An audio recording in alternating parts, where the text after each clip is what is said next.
नमस्ते, welcome to our channel fun and learn with Alka. आप सभी का इस अपने चैनल में मैं तहे दिल से स्वागत करती हूँ। आज हम कक्षा 7वीं विषय हिंदी, हमारा आज का टॉपिक है कहानी लेखन। मेरे प्यारे छात्र और छात्राओं, आपने अपने दादी जी से, नानी जी से, माता जी से बहुत सारी कहानियां सुनी होगी। तो इस कहानी का लेखन कैसे करते हैं, यही आज हमें सीखना है, पढ़ना है। तो आइए देखिए, कहानी लेखन। कहानी लेखन के कुछ महत्वपूर्ण बातें होती है।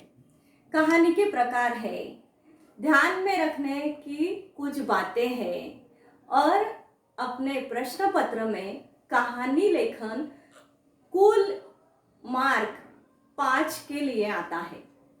तो इसीलिए सभी को कहानी लेखन करना आना ही चाहिए। तो देखिए, कहानी लेखन के कितने प्रकार हैं। तो पहला प्रकार है असंबद्ध शब्दों के आधार पर।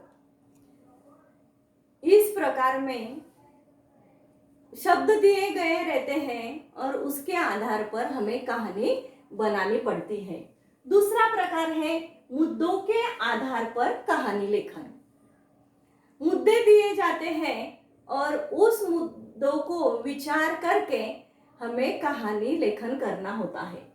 तीसरा प्रकार है सुवचन कहावतों के आधार पर कहानी लेखन। सुवचन यानी सुविचार, कहावतें यानी आपको पता है 9 2 11 होना, ये कहावत है, मुहावरा है। इसके आधार पर हमें कहानी लेखन करनी होती है। आगे देखिए, चित्रों के आधार पर कहानी लेखन। आपकी कक्षा 7वीं के किताब में लास्ट पेज पर चित्र दिए गए हैं और उसके आधार पर चित्र का निरीक्षण करके आपको कहानी लिखना है।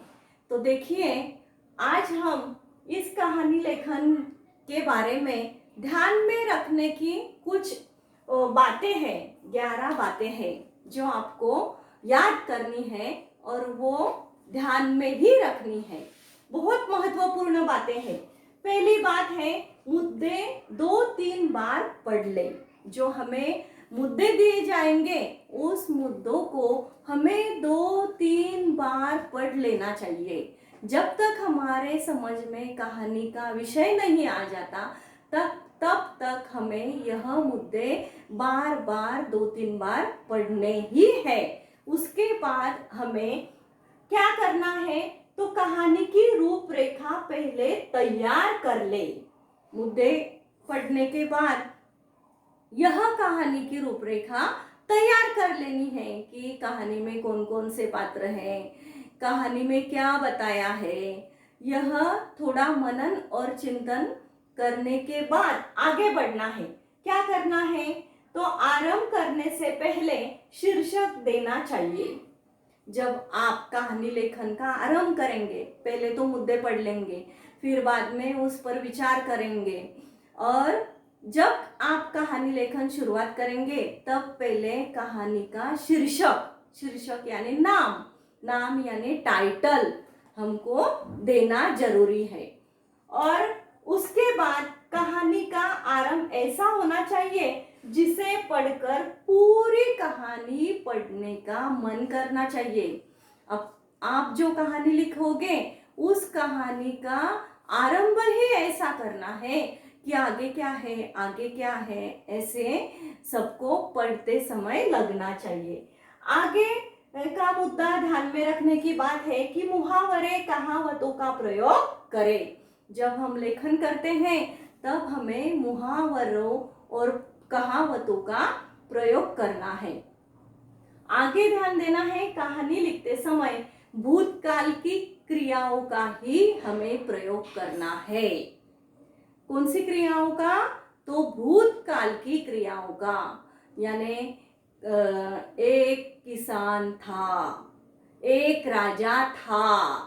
ऐसे भूतकाल की क्रियाओं का ही हमें प्रयोग करना है। और उस कहानी में जब संवाद है तो उस संवाद को अवतरण चिन्ह में ही लिखना है।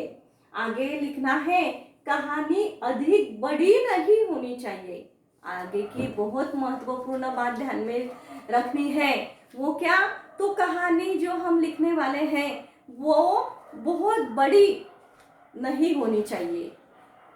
ज्यादा बड़ी होने के कारण वह दूसरे विषय में भटक जा सकती है।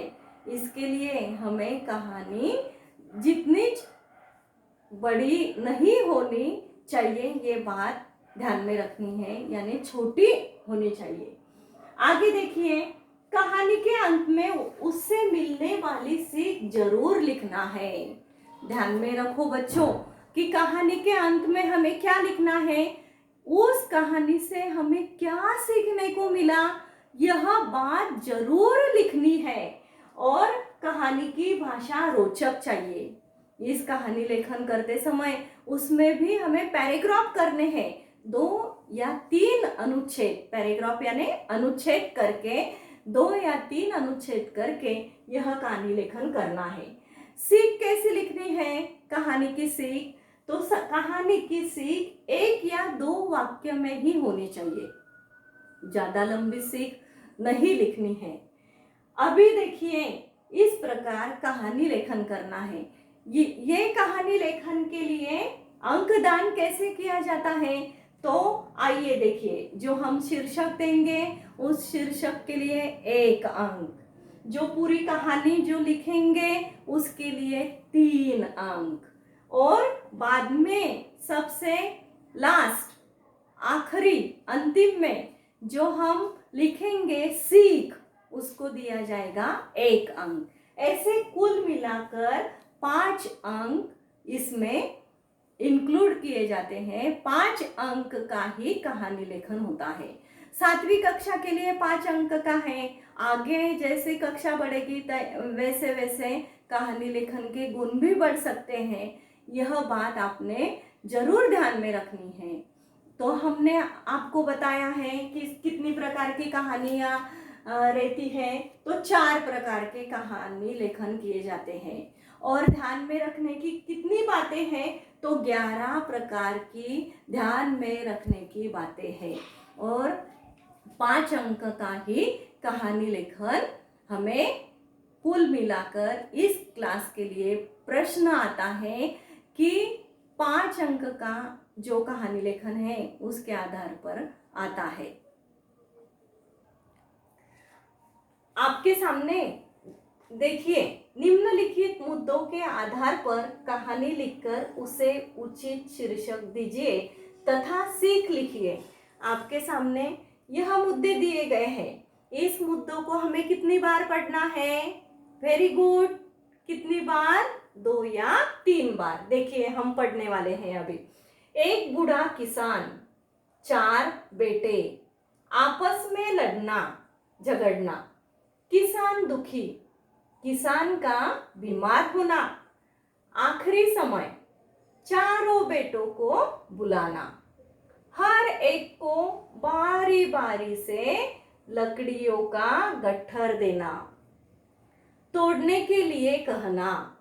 आगे का मुद्दा देखिए,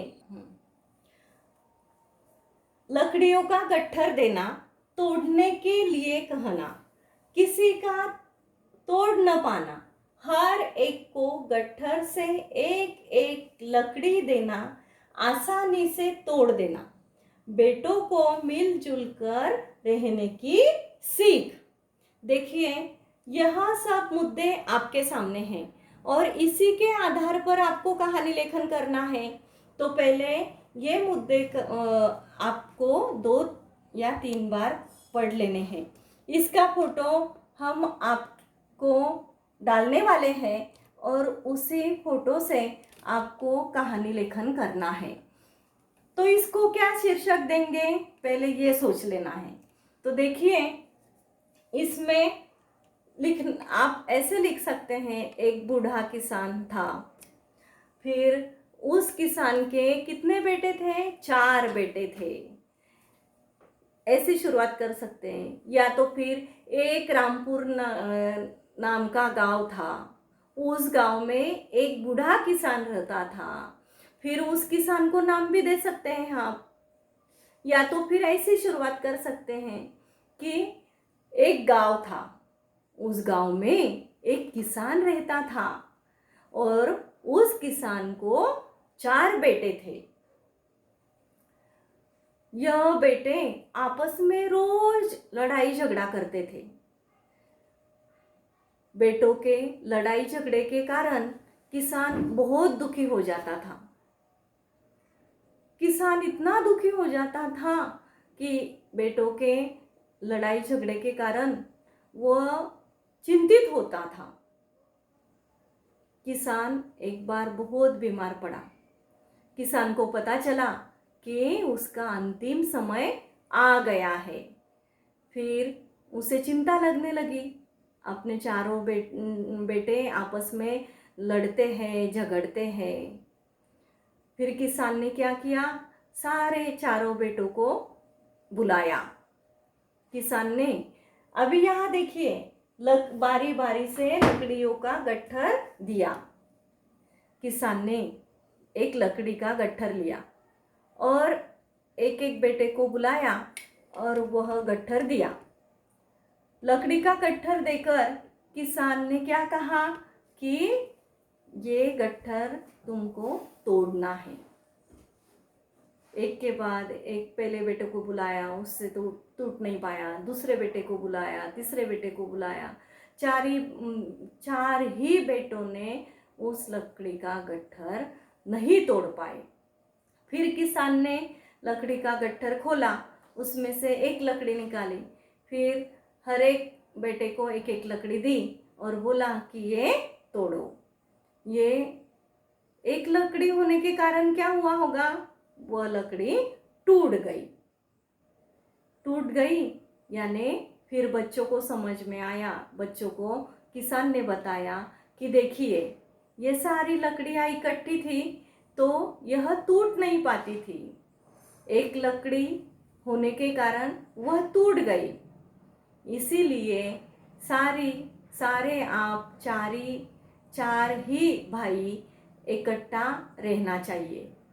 यानी मिलजुल कर रहने से कितने फायदे हैं? मिलजुल कर रहने से आपको कोई हरा नहीं सकता।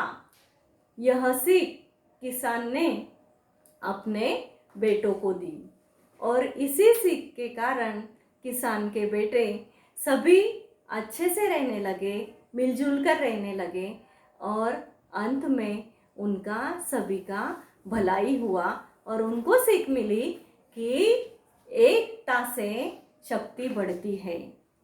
तो आपको इस प्रकार से यह कहानी अलग शब्द में आप लिख सकोगे, आपको लिखते आएगा।